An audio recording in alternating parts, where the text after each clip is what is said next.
Wapendwa baba zangu, wapendwa mama zangu, wapendwa kaka zangu, wapendwa dada zangu, kalumna na kanyanyazi, omukama mulungi, obude bona.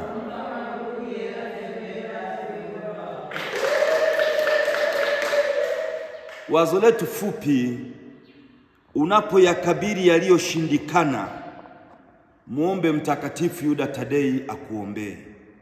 Unapoyakabili yaliyoshindikana, muombe Mtakatifu Yuda Tadei akuombee. Leo tunafanya sikukuu ya watakatifu Simoni na Yuda Tadeu mitume. Simoni Zelote na Yuda Tadei.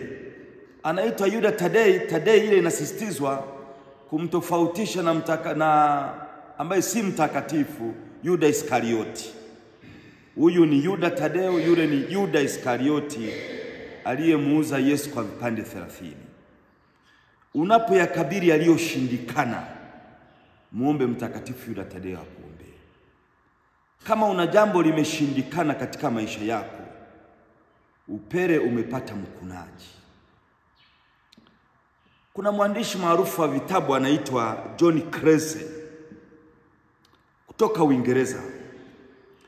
Kabla hajafanikiwa kuwa mwandishi maarufu wa vitabu, alipokea barua 753 za kukataa miswada yake ya vitabu. Lakini akukata tamaa. Aliendelea kuandika mpaka vitabu vyake 564 vyote vilichapishwa. Ni miongoni mwa waandishi mashuhuri duniani. Methali ya Kiswahili inatuambia yote. Mwanzo uwa na usiri, ikawa mkaragazo. Kwa maana nyingine, kila mwanzo una jambo gumu. Mwanzo ni mgumu, lakini baadaye mambo huwa mepesi. Ndivyo ilivyo katika maisha ya kiroho. Pana kuwepo na magumu, pana kuwepo na changamoto, pana kuwepo vizuizi, pana kuwepo kuruka viunzi. Sasa usikate tamaa. Tunaye Mtakatifu Yuda Tadei ambaye anatuombea tukiwa katika mazingira magumu, masuala tatanishi. Msingi wa tumaini letu tunaupata katika somo kutoka waraka wa Mtume Paulo kwa Waefeso sura ya 2 mstari wa 19 hadi wa 20. Ndilo somo letu la kwanza. Mtume Paulo anatuambia, basi toka sasa ninyi si wageni wala watu wasio na kwao, bali mmetumwa na pamoja na watakatifu na wakazi wa nyumbani mwa Mungu, mmejengwa juu ya msingi wa mitume na manabii, naye Kristo Yesu mwenyewe ndiwe jiwe kuu la pembeni. Mwisho wa kunukuu. Tumejengwa juu ya msingi wa mitume kama Simoni Zelote na Yuda Tadeu, ambao walijitoa hadi mwisho kwa ajili ya Injili. Mtakatifu Simoni Zelote alitoka Kana ya Galilaya kwa kuwa alikuwa mtu mwenye bidii. Alikuwa katika mtu mwenye bidii akaitwa Zelote.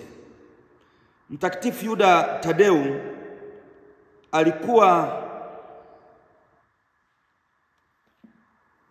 mtu ambaye baadaye alihubiri Misri.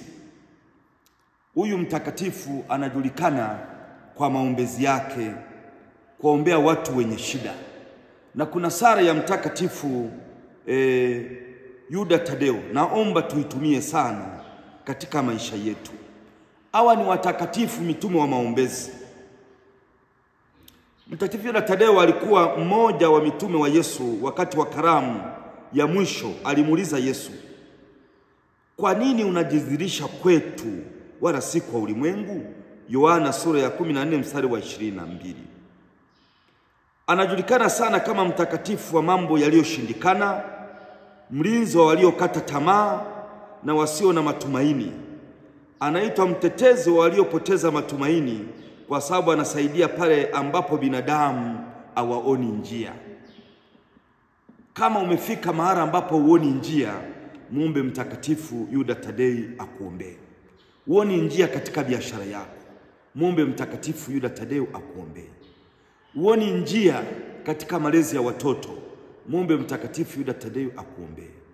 Una ugonjwa ambao umeshindikana, nenda hospitalini, lakini kumbuka kuomba Mtakatifu Yuda Tadeo akuombee. Unatafuta mchumba hujampata, muombe Mtakatifu Yuda Tadeo akuombee. Una ugonjwa ulioshindikana, muombe Mtakatifu Yuda Tadeo akuombee. Una mzazi ambaye hajali familia, muombe Mtakatifu Yuda Tadeo akuombee. Una ndugu ambaye amelemewa na ulevi, muombe Mtakatifu Yuda Tadeo amuombee. Msingi wa maombezi ya watakatifu tunaukuta katika mtaguso wa Trento. Ulifundisha hivi nanukuu. Watakatifu ambao wanatawala pamoja na Kristo wanatoa sala zao kwa ajili ya watu. Ni vizuri na jambo la kufaa kuwaomba wakuombee na kutumia sala zao za maombezi, misaada yao na usaidizi wao ili kujipatia neema kutoka kwa Mungu. Kwa hiyo tunapomwomba Mtakatifu Yuda Tadeo, tunashiriki katika ushirika wa takatifu, communion sanctorum, kama familia moja ya mbinguni na duniani. Naomba leo tutafakari, tujiulize maswali matatu. Msingi wa maombezi ya watakatifu katika Biblia ni upi? Watakatifu wanatuombea. Sasa msingi wake katika Biblia ni upi? Tumeupata katika somo la kwanza. Swali la pili, je, unajua ushuhuda wa mtu aliyefaidi maombezi ya Mtakatifu Yuda Tadeo? Mimi nina ushuhuda, nilifaidi maombezi yake, na wewe unaweza ukafaidi. Tatu, masimulizi ya mchapishaji John Cresse yanakufundisha nini kuhusu kuvumilia katika mambo magumu? Alikuwa na miswada ya vitabu, akakataliwa, barua zaidi ya 700 za kukataliwa, lakini akaandika vitabu zaidi ya 560. Sala yetu. Mungu mwenye nguvu na huruma, kwa maombezi ya watakatifu wako Simoni Zelote na Yuda Tadeo, lisaidie kanisa lako na waumini wote kuyatatua mambo yaliyoshindikana katika maisha yao. Tujalie tumaini, uvumilivu na imani isiyoterereka. Tunaomba hayo kwa njia ya Kristo Bwana wetu. Tumsifu Yesu Kristo.